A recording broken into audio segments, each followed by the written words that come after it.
नमस्कार। मैं आपके सामने फिर एक नया भजन लेकर के प्रस्तुत हूँ। अगर आपको पसंद आता है तो प्लीज़ लाइक करें, कमेंट करें, शेयर करें और सब्सक्राइब करना ना भूलें। तो चलिए सुनते हैं श्री रामचंद्र जी का एक सुंदर सा भजन।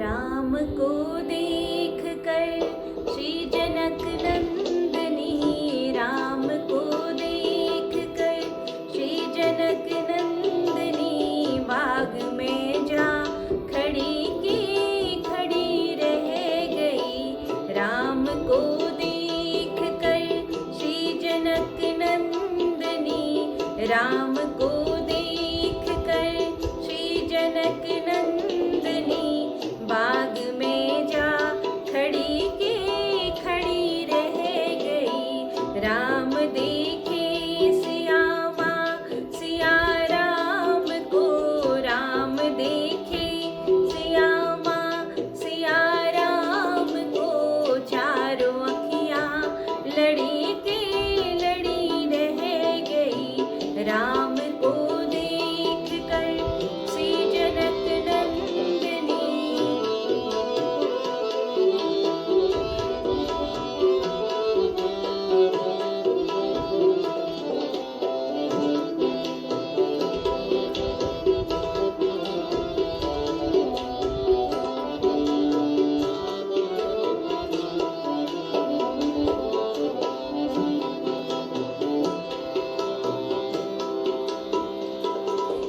जनकपुर गए देखने के लिए, थे जनकपुर गए देखने के लिए, सारी सखियाँ झरोकन से झांकन लगी, सारी सखियाँ झरोकन से झांकन लगी।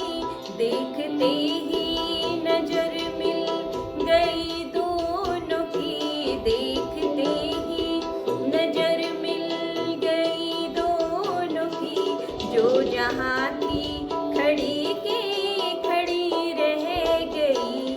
राम को देख कर श्री जनक नंदनी, राम को देख कर श्री जनक नंदनी, बाग में जा खड़ी के खड़ी रह गई। राम को देख कर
पर धनुष कैसे तोड़ेंगे वारे कुंवर, पर धनुष कैसे तोड़ेंगे वारे कुंवर, सब में शंका बनी के बनी रह गई। राम को देख कर श्री जनक नंदनी, राम को देख कर श्री जनक नंदनी, बाग में जा खड़ी के खड़ी रह गई। राम को देख कर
को देख कर श्री जनक